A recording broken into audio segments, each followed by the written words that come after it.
Have you ever wondered what it would take to win a heart that has been claimed by all, but kept by none? Imagine a woman so captivating, so utterly enchanting, that every single man in her village, one by one, became her husband. It sounds like a fairy tale, but for the village of Oten, it was a bewildering reality. This is the story of Adama, the beautiful enigma and the incredible truth that in a village full of her husbands, only one could truly stay with her forever. In the heart of a lush, sun-kissed land lay the village of Oten. Life here was simple, guided by ancient traditions and the rhythm of the seasons. But Oten held a secret, a living legend named Adama. She wasn't just beautiful. She was like the morning sun that you can't help but turn towards.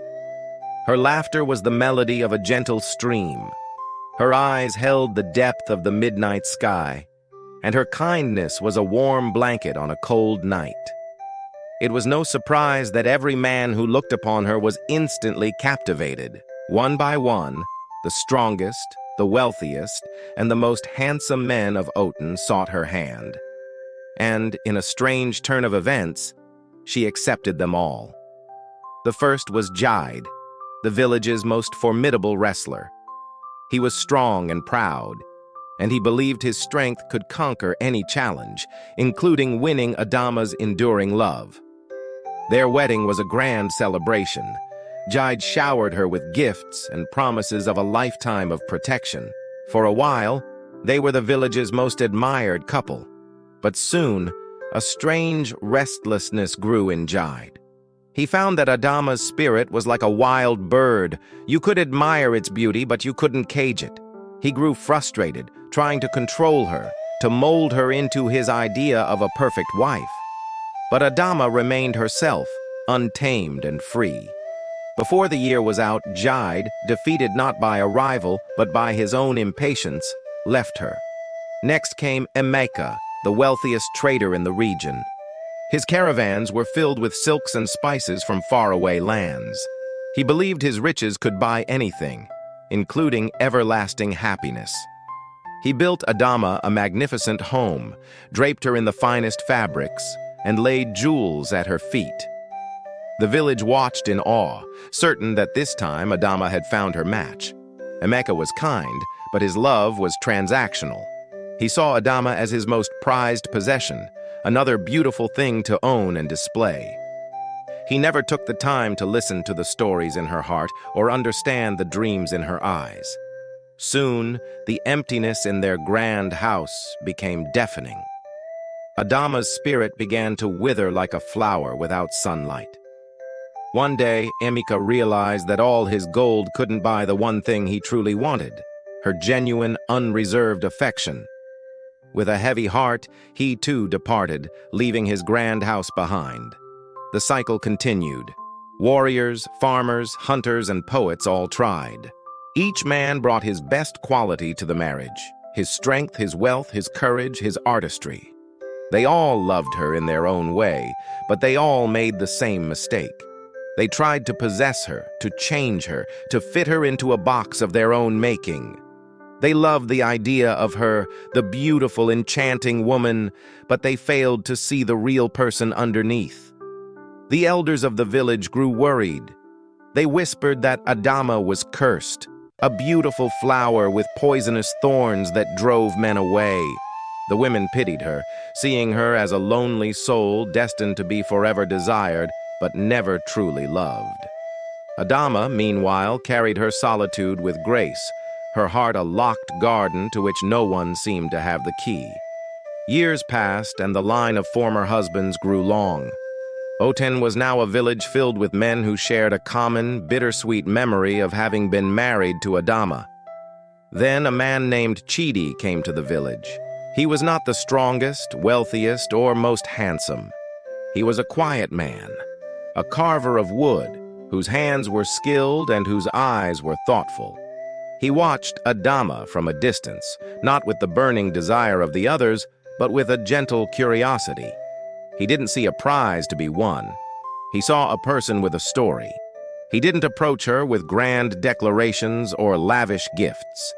Instead, he began to carve a small bird out of a piece of mahogany.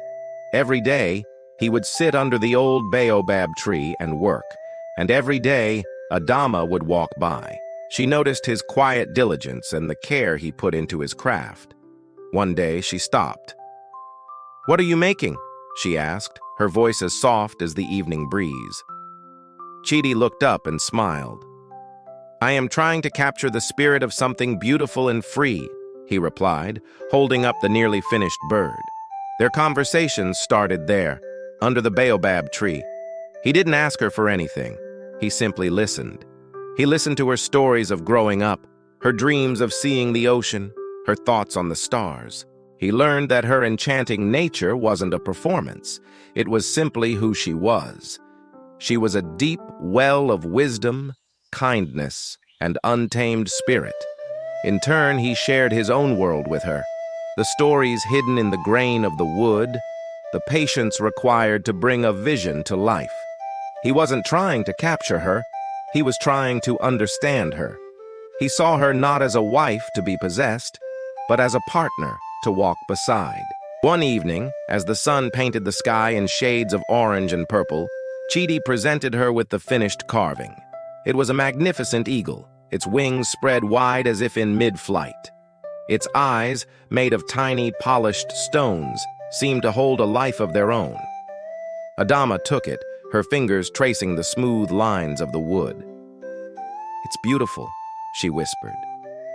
"It looks free." Chidi met her gaze, his own eyes full of warmth. "That is how I see you," he said simply, "and I would never want to cage something so magnificent." In that moment, Adama knew she had found something different. Here was a man who didn't want to own her beauty, but to celebrate her spirit. He didn't want to tame her, but to fly with her. She saw in his patient hands and understanding heart the home she had been searching for.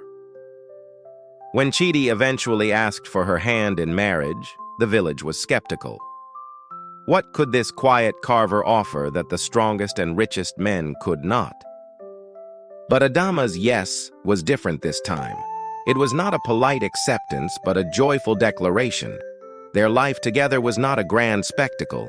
It was a quiet harmony. They built a modest home, not with gold, but with love and shared effort. He carved, she tended a garden of rare flowers, and they spent their evenings sharing stories and laughter. Chidi never tried to change her. He loved her vivacious energy and her quiet moments of reflection. He understood that her spirit needed freedom, and he gave her the space to be herself, just as she celebrated his quiet, creative soul.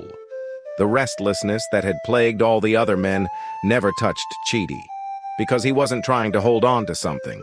He was simply happy to be part of her journey, as she was of his. The village watched, and for the first time, they saw Adama truly, deeply happy. The couple grew old together, their love deepening with each passing year, like the roots of the ancient baobab tree. They proved to everyone in Oten, and to all of us, a profound truth. True love isn't about possession, power, or wealth. It's not about capturing beauty or taming a wild spirit. It's about patience, understanding, and the quiet courage to love someone for exactly who they are and giving them the freedom to be nothing less. Chidi was the one man who could stay with her forever, not because he was better than the others, but because he understood that the greatest love is not about holding on tightly, but about holding a hand and walking together side by side in freedom. Thank you so much for journeying with us through this story to the very end. Your time and attention mean the world to us. If you enjoyed this tale, please consider liking this video and subscribing to our channel for more stories that touch the heart and stir the soul. May God bless you.